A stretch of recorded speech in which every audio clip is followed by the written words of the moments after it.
Welcome to Bastard Quest. I'm your game bastard, Kyle. I'm Todd. Corey. I'm Austin. Today we're playing the One Ring. Yeah, we might have built this up for way too long. Like months. One Ring is next. Yeah. No. Okay. This is the latest edition of the One Ring from Free League, a Swedish gaming company. The lead writer is Italian, Francesco Nepatello. We did a session 0 where we made characters and talked about what the campaign's going to be. It will be on the Patreon. Yeah. And which we've all forgotten because COVID has knocked us out for a couple of weeks. Yeah. Let's get into the characters. Austin, who are you playing? Tell us about your character. Well, my name's Zip Farron. I'm a dwarf of Durin folk. I'm an explorer, a treasure seeker, and that's about it. Yeah. All right. Todd? My name is Bungo Tuk Tuk. What are you? I am a hobbit, and feeling a bit tired today. We just finished a 2-week run at the Hobbiton Amphitheater of musical, the Smaug of Music. Right. The Smaug of Music. All right. Didn't even have time to relax my giblies. Corey? I'm playing an elf. Once again, I'm the ninja, apparently. Yeah. I think all elves in Tolkien are basically ninjas. Yeah, he's not from Maine, though. His name is Easel Hen, which is technically one name, but you can call him Easel. Sure. He's fancy.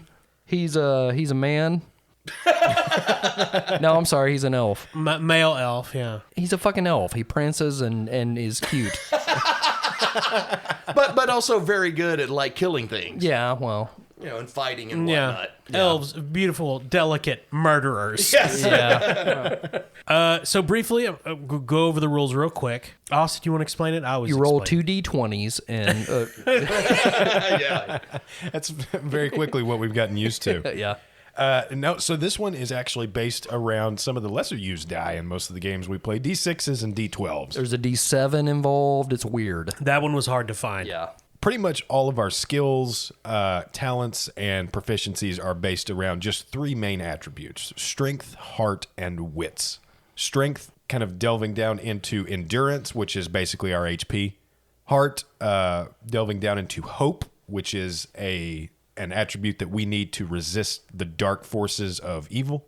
And wits, which affect not only our perception abilities, but our ability to parry any attacks against us. Seems simple enough. It ain't.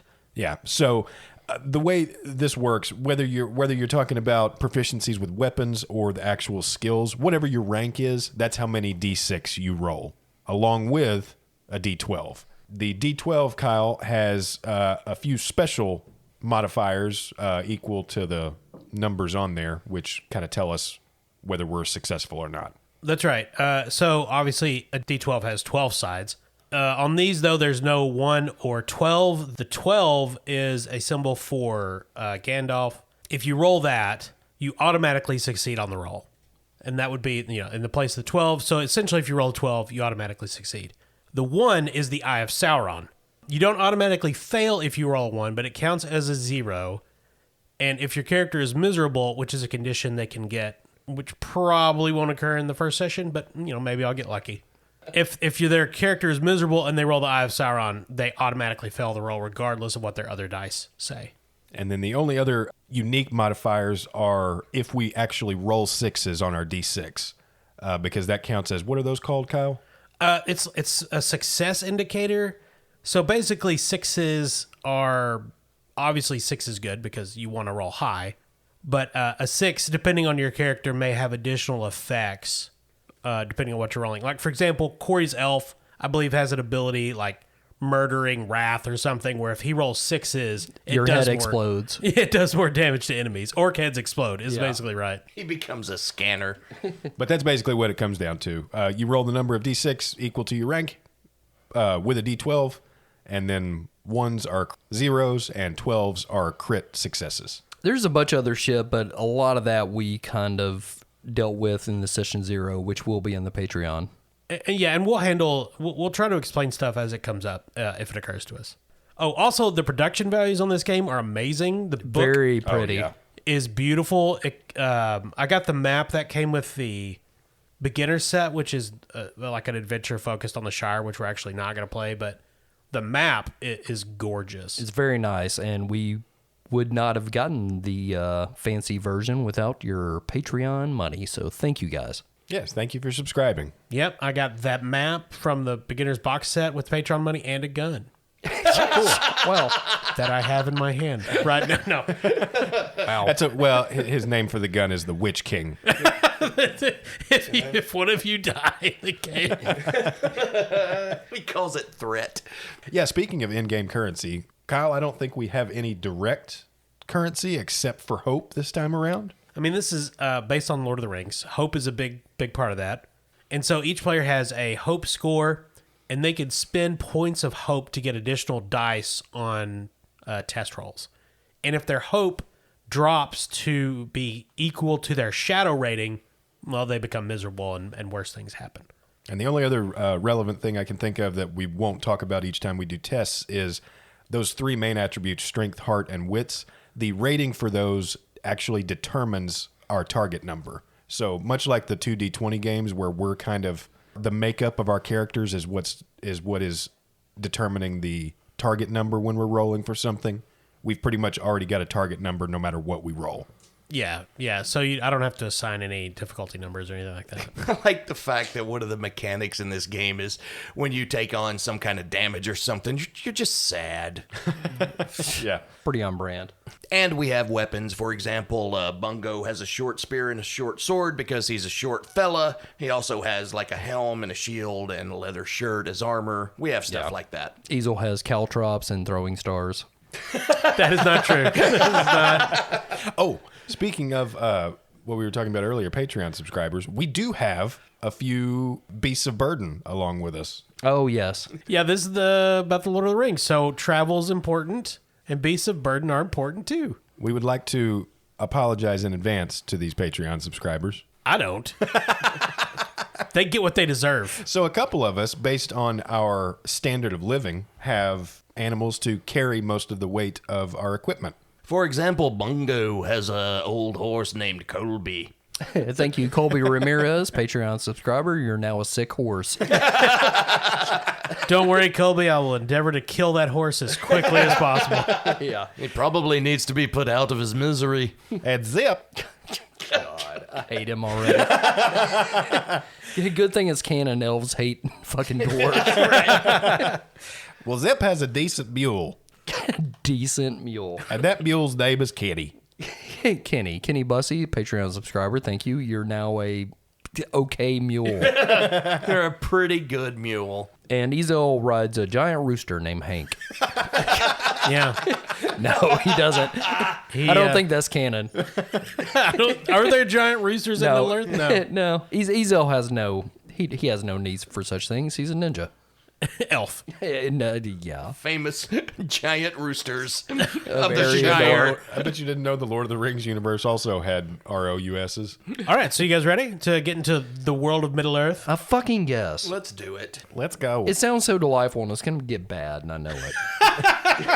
Well, yeah, I mean, look who our fucking game. What if we just had a ring nice is. time every once in a while? Wait, are you the ring master in this one, Kyle? I Is that don't. what- I is think that it's just the game master. I don't remember. That's not bad, though, Todd. Thanks, Ringmaster, Austin. yeah. It is the year 2957, the Third Age. You three have been brought to the village of Bree, summoned there by your patron, Gilrayan the Fair, an unassuming, sturdy woman.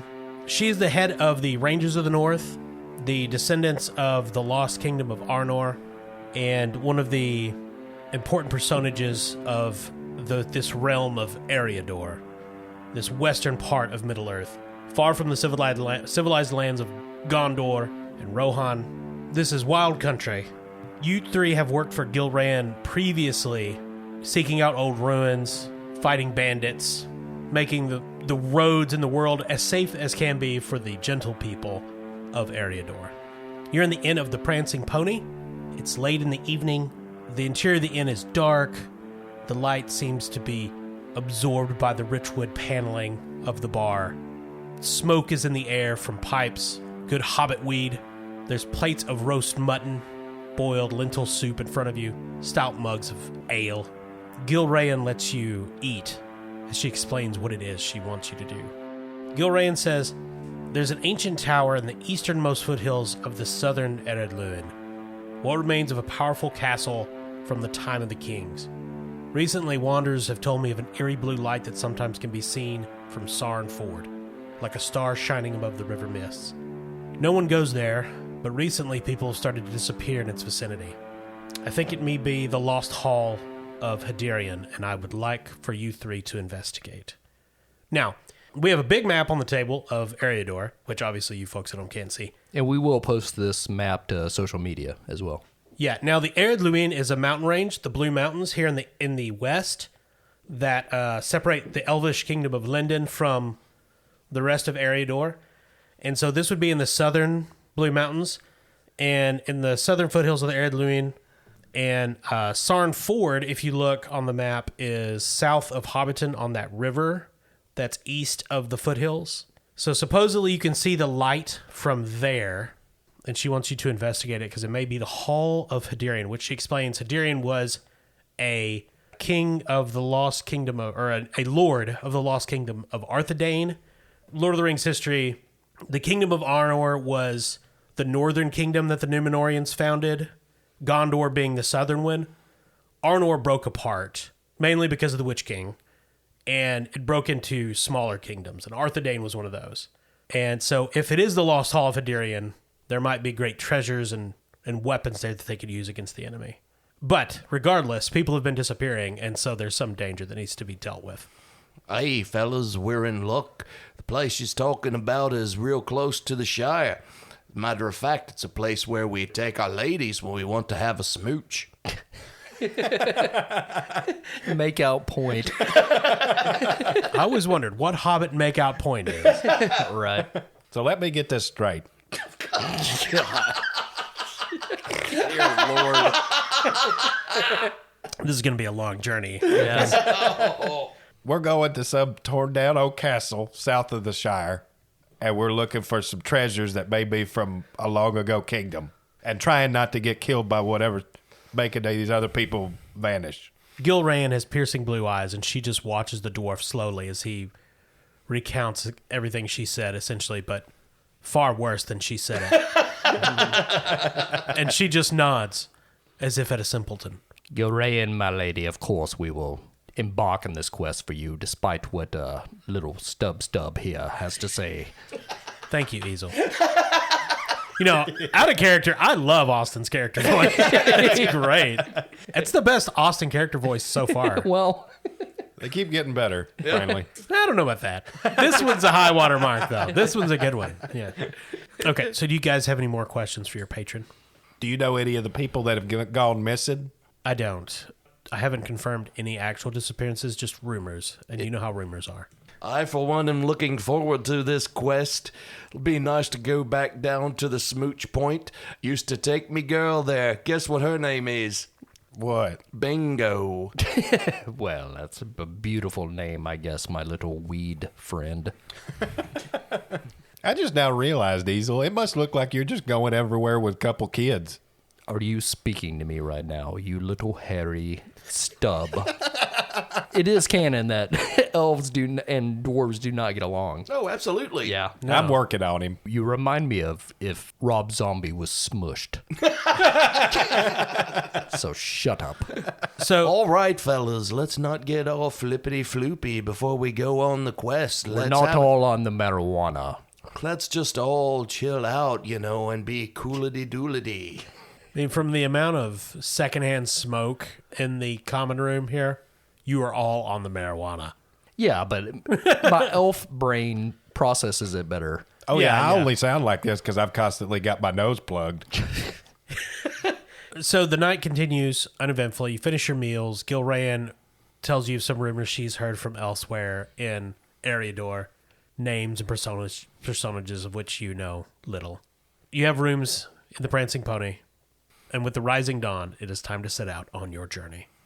All right, who's up for a little questy west?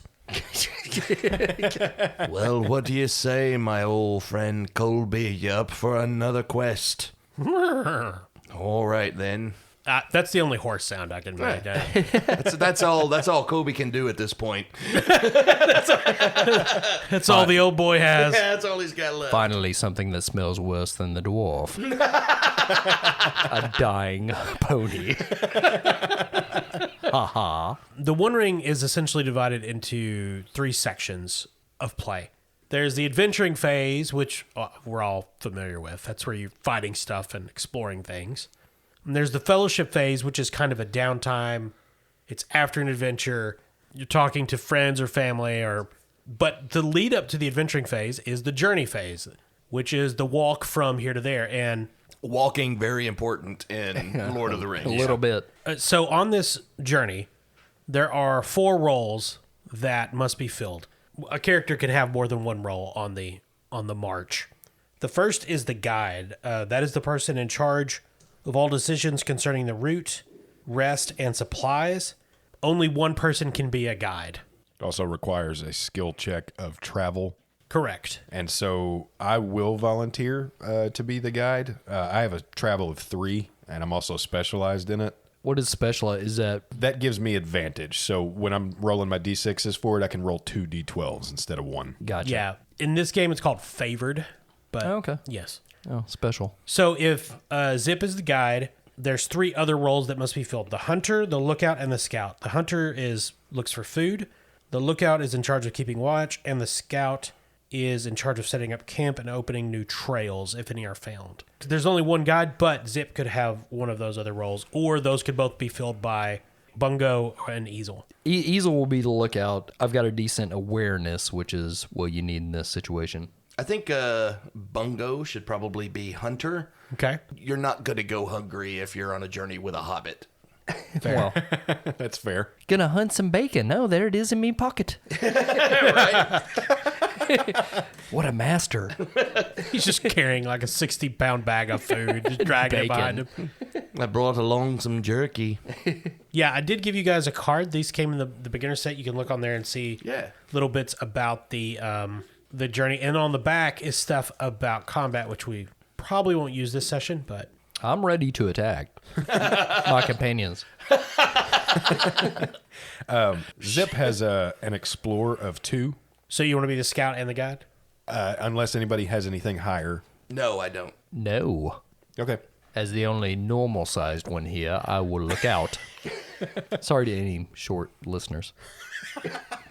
I mean, since we have a dwarf, a hobbit, and an elf, it probably does look like someone's dad taking their kids on a walk. Yeah. All right, so Austin, you're the guide. You're starting off at Bree. You need to get to the foothills of the Erdluin. You know that once you get to the Sarn Ford, you're supposed to be able to see a light that will guide you to where you're going. What is the route you're taking to Sarn Ford? I think we should head south along the road known as the Greenway, and then turn west and head directly for Sarn Ford. We could have the option to, at some point, divert off the road and head south along the river to get there. It would probably be shorter. Now, Shorter, I get it. when you go down the Greenway, are you going to where the Greenway forks into the road coming out of the Shire, or are you going to cut cross country to get to Sarn Ford? I'm not trying to, be the guide myself or anything, but since I'm from the Shire, I should say that we should probably take the Greenway to the Barrow Downs and then head directly south of the Barrow Downs to Sarn Ford. So once we hit the Barrow Downs, we'll cut across the countryside. Exactly. Sounds good to me. Maybe we'll find some ladies to do some smooching. I've never done smooching. Oh, God. We know. Virgin dwarf. Let me ask you this, dwarf. Are you circumcised? By that, I mean, are your gems uncut? As a hobbit, I've never let a knife or anything sharp near my ghibli-gees. Yes, I absolutely am. Elves are born with extra foreskins. 4 foreskins. Ta-ha. All right, so Austin, we have the basic route to at least Sarn Ford. We have our heading. So we're essentially, Bree is east of the Shire. Yes. and we're heading west is the way we need to go. Southwest, yes. Okay, so like past the Shire. So we're never actually getting into the Shire. We're just following a road that goes directly south of Bree. At some point, it veers off east, and we're going to turn. Hobbit, would you say this is a long and winding road? That's very clever. I'm going to write that one down. I'm gonna put that in me- hesitate, put that in me hesitate from lyric making book. Too many Beatles jokes here. All right, so then we're going to head directly southbound from Bree along the Greenway Trail. And then when we hit an area known as the Barrow Downs, we're going to veer off the road and head more directly west towards Sarenford. So, Austin, make a travel roll. All right, so I have a travel of 3, and it is a favored skill, so I'm rolling 3d6 and 2d12. So the 2d12 is essentially you're going to take the highest number, right? Yeah. Of those two. Yeah, it's Okay. like rolling with advantage. Gotcha. So I rolled a 5 and an 8 on the d12, so obviously I'm taking the 8. And then I rolled a 6, a 4, and a 1 on the d6. So that's a total of 19. And your target number, I assume, was lower than 19. Yes, so my target number for my heart skills is 16. You follow the road, the Greenway, south of Bree, for 2 days. The Greenway is as well a kept road as one can find in most of Eriador. We have the Romans to thank for that, you know. Well, Gondorians, perhaps. You see only a few travelers. On the 3rd day, you make your way into the Barrow Downs. All right, fellas, you see these hills starting to rise over the horizon here? That's the Barrow Downs. obviously. Making your way against these low hills, mounds more than anything. Because after all, the Barrow Downs are not natural hills, but rather the collected tombs of ancient kings. It's a land of dead men, and wraiths, and other foul creatures. Oh, look, I rolled an event. Oh, hello. As you march through the mounds, over the sunken graves, with weathered markers here and there, the air doesn't smell of death, it smells of nothing. And then, in the middle of a bright day, a fog begins to creep up around you all.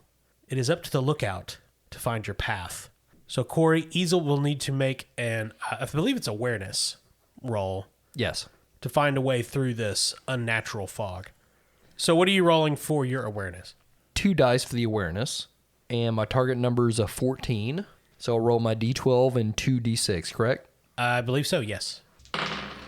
I got a 19. So, fortunately, Easel's elven eyes can guide you through this unnatural fog, cold mist. Neither Bungo or Zip notice. Would you say those names together? I know, right? Hate them. Neither of them notice the various eyes watching them as they work their way through the mounds and low rows. Easel does, and so do Colby and Kenny, who are incredibly freaked out this entire time. Like, both of the horses are like shoving in on the sides, like crowding you guys. But you make it through at least this part of the Barrow Downs without incident. Everyone records 2 fatigue. I've got it on the travel log here, so you don't have to worry about it right now. Okay. At the end of the journey, we'll figure out your journey fatigue, which may transfer to your character sheets. It may not. So was that a random encounter you just rolled, Kyle? Yes. I think that's the first essentially. time we've used a system like that in one of these games. How did that work? So your travel roll determines distance, and then I roll to see if there is an event. As you are in the Barrow Downs, which is a dangerous area, it's a much higher chance of a negative event occurring. Gotcha. So Austin, make another travel roll. All right, so my travel is 3, and I'm rolling with advantage again because it's a favored skill. Going for a 16 again. All right, I got a 5 on the D12. I rolled a 17. The party makes its way through the Barrow Downs without any further incident. No wights or ghouls trouble you. Good guiding there, Zip. You're welcome. You find the southern road, Thank you. follow it west to Sarnford. This is the way to cross the Baranduin River. It is a ford, of course, so there's no bridge here, but you cross the ford easily enough. It's spring. The river is running high, but that's why this is Sarnford, because it can be crossed even in high water.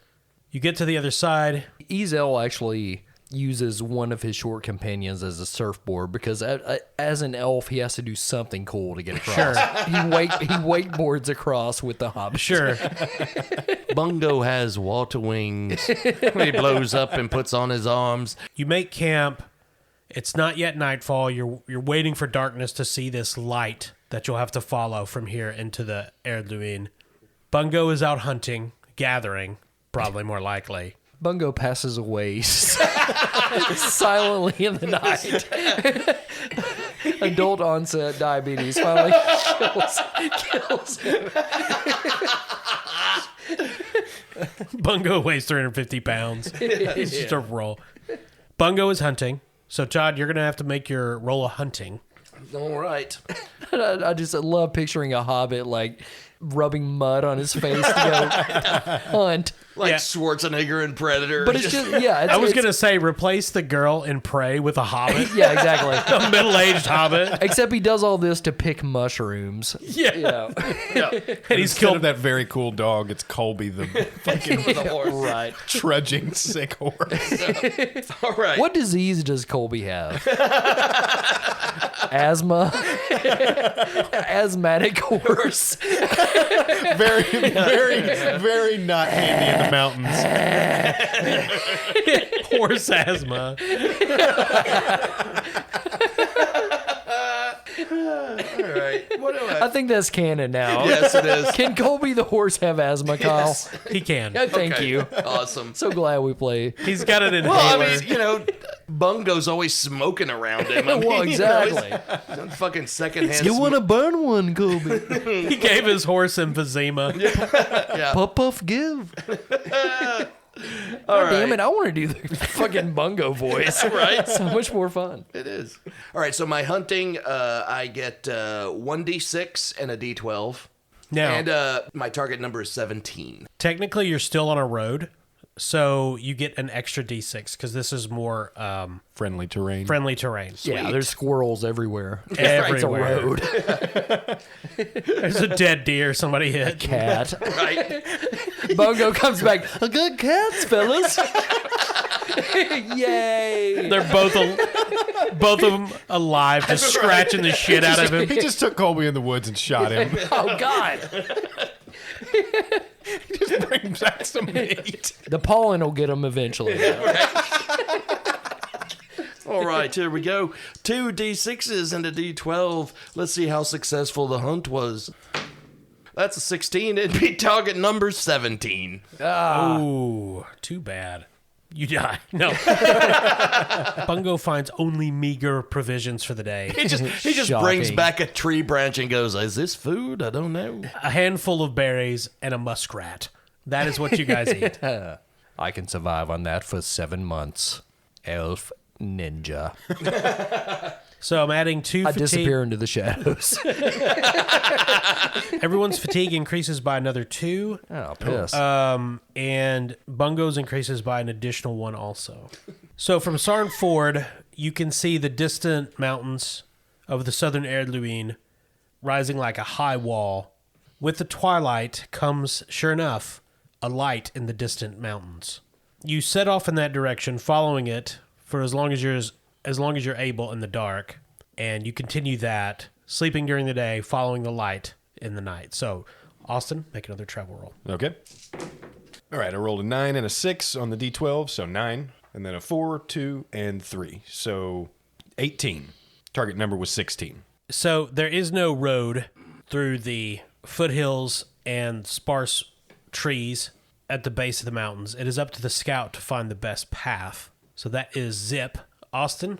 Yep. Yep, this is Explorer. I've got 2 die for that. And this one is not a favored skill, so I'm just rolling 1d12.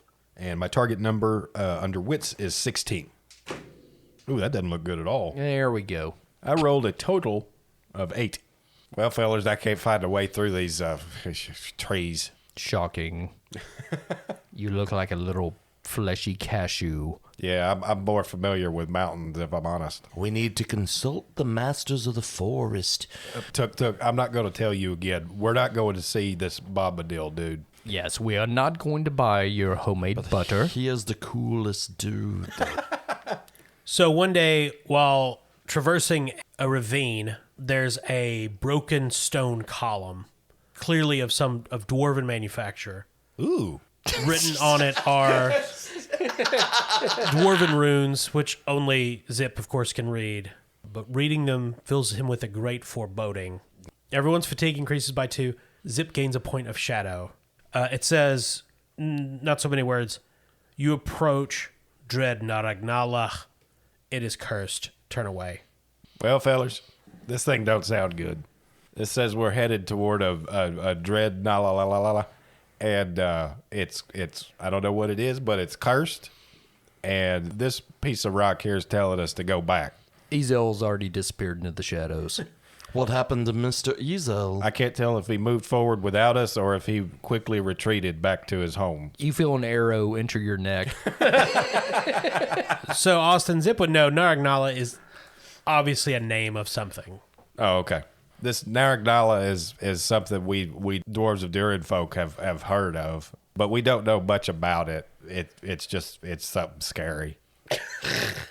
Perhaps use one of these filthy animals as a distraction and see if anything does something to them that makes their lives end. Well, that's Kenny's specialty. Kenny Forth. Excuse me, Mr.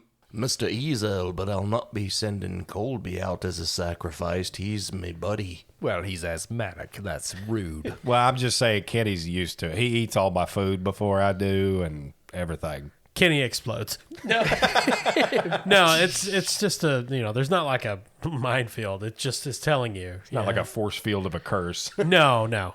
All right. So we passed by this warning, I'm assuming. Yes.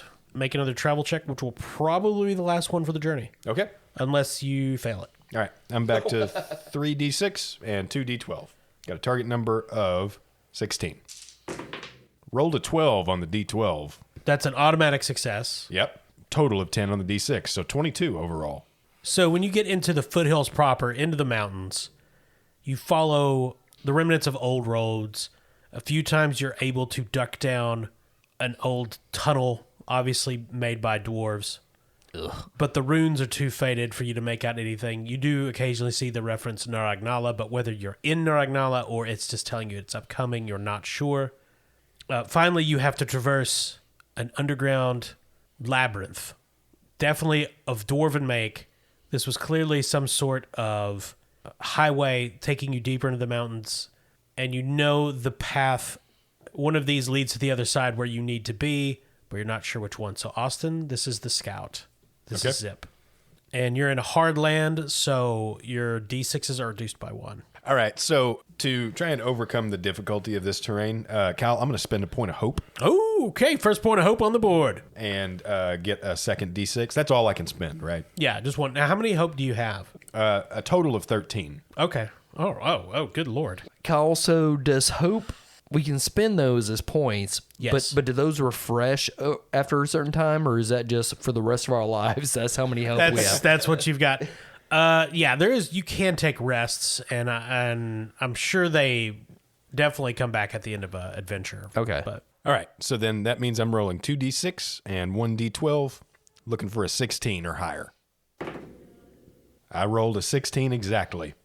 so you are able to dust off some of the runes on the walls, find a marker, and lead the group out of this cave. It is dusk. You come out on a promontory overlooking a ravine, and on the other side you see a broken down keep, what was once obviously a great tower of men, overgrown by trees Asthma. and asthmatic horses. Asthma is taking over this land. What if it's not Sauron? It's just asthma. pure asthma. It's taking over the land. Everyone's a smoker. A chasm stands between you and this tower, but for the purposes of the journey, you have arrived. I don't know how to tell you this, fellas, but I don't believe me horse Colby can make it across that ravine there. Ezel picks up Colby and throws him across the ravine. Ninja! All you hear from Colby is...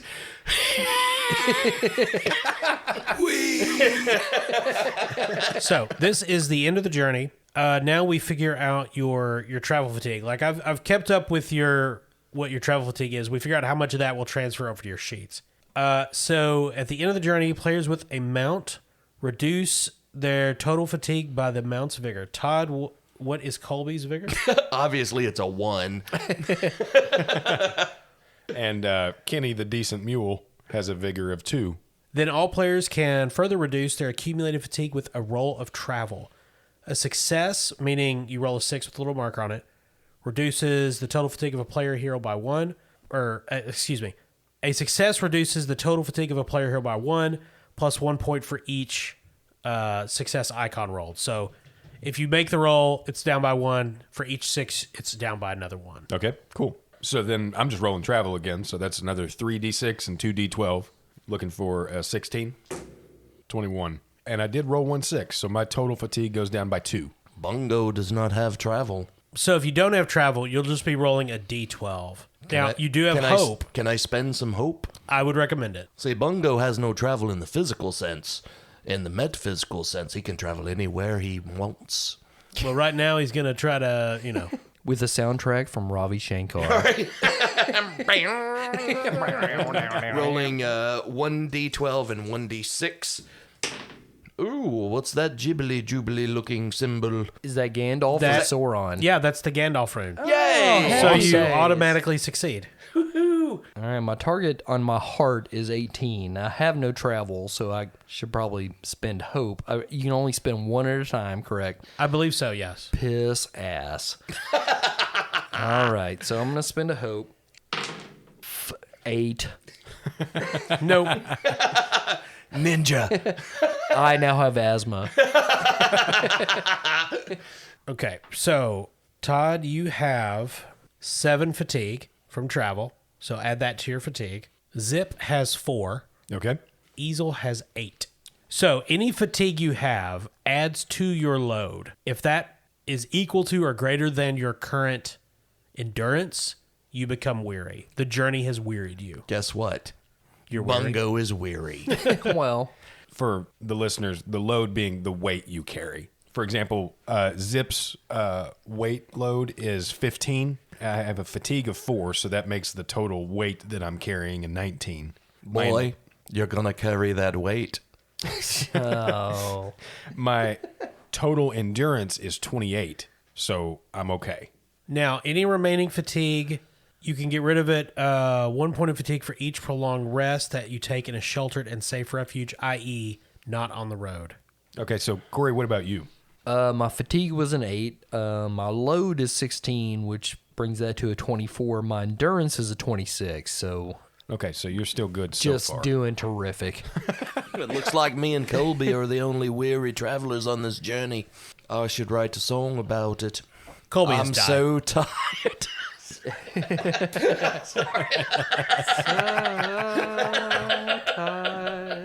We're going to be sued by Paul McCartney. so heavy. So you guys are at the top of you just come out of these dwarven tunnels, taking a breather, drink some water, crawl out on this stone looking down at this ruined tower. So on the other side of the ravine, at the entrance of a cave that leads into probably what would be the lower levels of this tower, you can see a camp. There are fires and tents and men moving around. Attack! JK. Yeah. Hazel, could you see down there any better than us? Yes. Could you see who those men might be, or just what they're doing? Yes. What action are you using? What? Can I use stealth to sneak down and get a closer look at the situation? Would that apply? Absolutely, you can do that. I do that. All right, roll your stealth. I got a 3 in stealth. My wits is target number of 14. Oh, got a 13. Piss. I fucking hate ninjas. Now, your stealth isn't favored, is it? No. Bungo's is. Oh, really? I have a favorite. I forgot to mention I'm carrying Bungo on my shoulders as I sneak down. Bungo has a stealth of 3 and it's favored. Okay. The reason I fucked up is because we have a trench coat on to make me look like a giant. Todd, you can also sneak down as well. I assume Zip's stealth is not that great. It is a 0. Old Clumpy All right, so does the... I'm wearing a coat of mail, you guys. and Jingle Jang. He's very jingly jangly. When he bumps into the rocks, he makes a sound. Here, Todd, roll your stealth. Makes a sound. We'll get back to Corey's failure in a minute. Does the weariness affect my roll? Yes, it does. Good question. I should have kept my mouth shut. So when you're weary, all your D6 dice, you just ignore 1s, 2s, and 3s. Okay, so only 4, 5s, and 6s matter. Correct. Okay, so I have a 3 in stealth, and it's favored, so I'm rolling 3 D6s and 2 D12s. And what's your target number? My target number is 16. Boom. Looking That's, good. That's Gandalf. So And Sauron. Oh, no. What does that mean? No, you get to pick. Yeah, you're rolling with advantage. So Yeah. Oh, yeah. Yeah. So I'm gonna get rid of the Sauron die. Yeah, Dad Boy Gandalf. And go, here come that boy on an eagle. good call. Deus Ex Machina. Here he comes. So there's a rough trail from where you are down to the bottom of the ravine where their camp is. Bungo and Easel sneak down this path.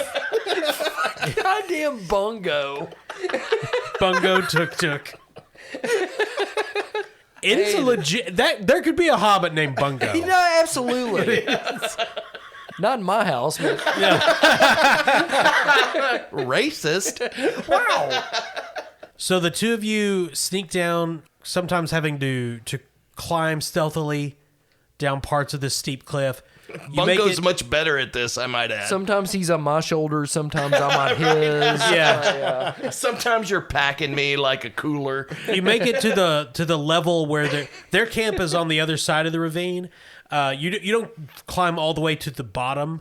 Their camp is essentially on a ledge, and there's the remains of an old broken bridge between you and them, which they have built a much rougher wooden replacement. You guys are crouching in the shadows. Ninja. You can see 3 men on the other side across the bridge. Is one of them Ernest? No. Okay. Ernest, Going to camp. he's at camp. How would he be? Oh, that's true. Yeah. So the two of you are behind some boulders.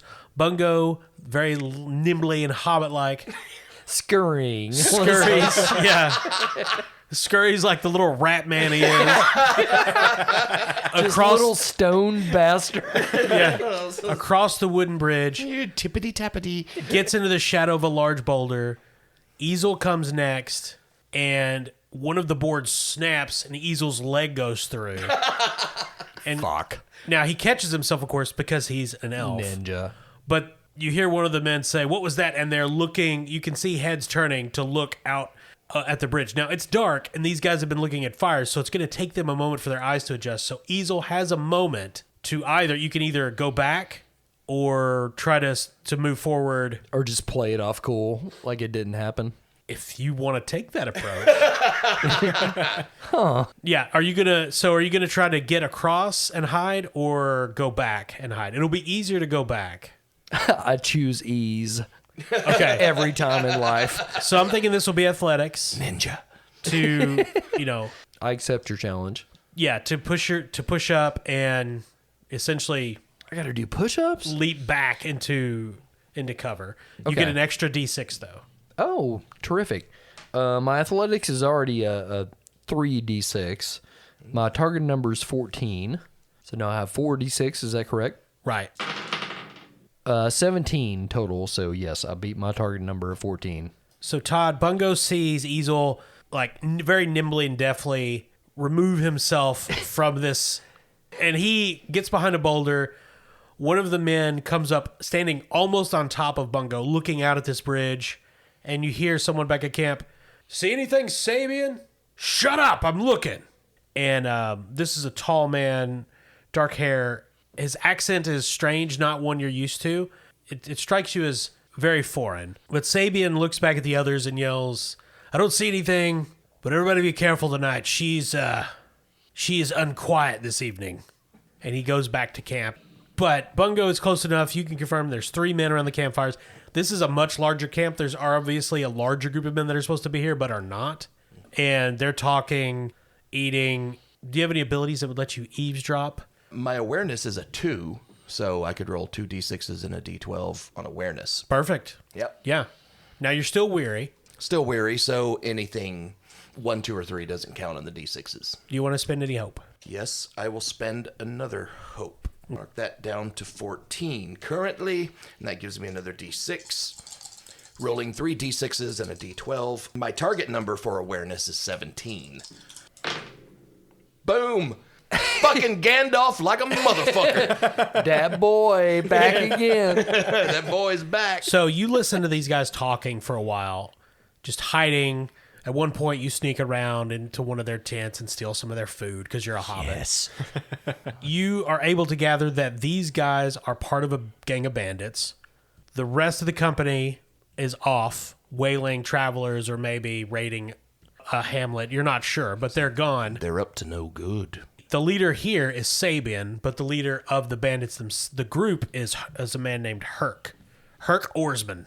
Oh, damn. Oh, God yes. bless. Most fucking Lord of the Rings name we've heard yet. Thank you, Herc Oarsman, Patreon subscriber. Number 1, having the best goddamn...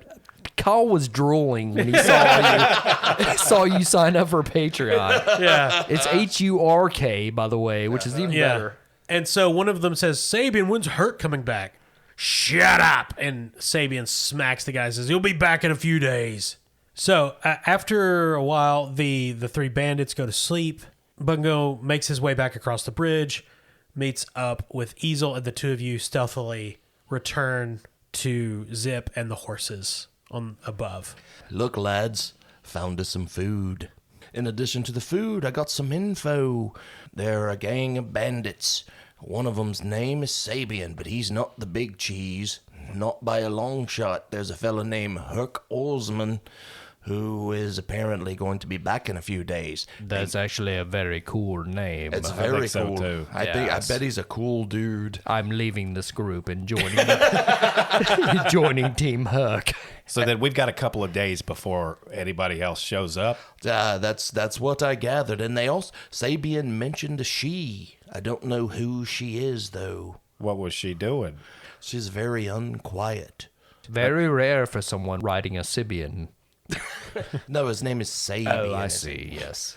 I thought it was the That's sex toy joke. classic orgasm machine. Invented by elves. Guilty. So I think we should bed down for the night, gents. And I'm going to smoke some weed. Write a couple of songs on me recorder. Shocking. Well, before we bed down, should we take advantage of them being asleep and go on down there and try to take them out? I'll kill everyone. Perhaps we should wait till next week's episode to do this. That sounds like a great idea, Corey. Perhaps we should... Judging by our time frame right now. Yes. So you guys take a quick evening snack from the things that Bungo stole. Chew. Just sitting, eating pleasantly and like brainstorming like, I think I'm going to shoot that Murder. one in the eyeball. Yeah. Would anyone like some combos? Across the ravine, amidst the tumbled ruins of the Hall of Hadarian, which is where you believe you are, you hear a keening wail, like a woman lamenting something horrible. Straddling a Sibian. And at the top of this tall tower, you see the blue light that guided you here. Sibian on. The blue light. You realize this light is coming from a jewel, a shining blue jewel set in a crown, nailed to a head, a mummified body, crucified at the top of this tower. Presumably, the lost Lord Hadarian. Christ the Redeemer. That's right. The Lamb himself. Wait, this is a special edition of The Lord of the Rings written by C.S. Lewis. A lion comes out and says, "Hey!" Not trying to be an allegory, guys. But, The lion looks at you and roar. says, "Is this a bit on the nose?" No. You see this, and then we fade to black. And we'll return next week when you guys figure out how you want to tackle these problems. Okay, cool. Nice. Yeah. Awesome. Much like Lord of the Rings, we just didn't do much. Yeah. we walked around. We walked. A lot of walking.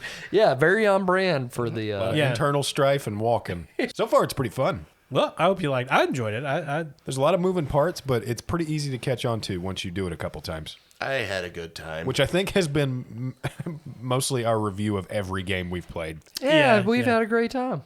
So next week there will be violence because I'm assuming you guys are going to do some murder. I will Hell stab. yeah. So thanks to our Patreon members, a few of which were featured in this week's episode. Fucking Herc Orgsman. Yep.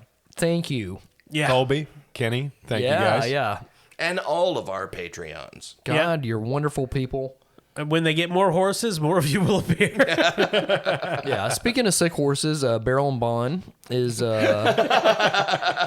have a trough out front They for do. your sick horse needs. You can take your horse into Barrel and Bond. If your horse is dying, at least give them bourbon to let them go out happy. Sure.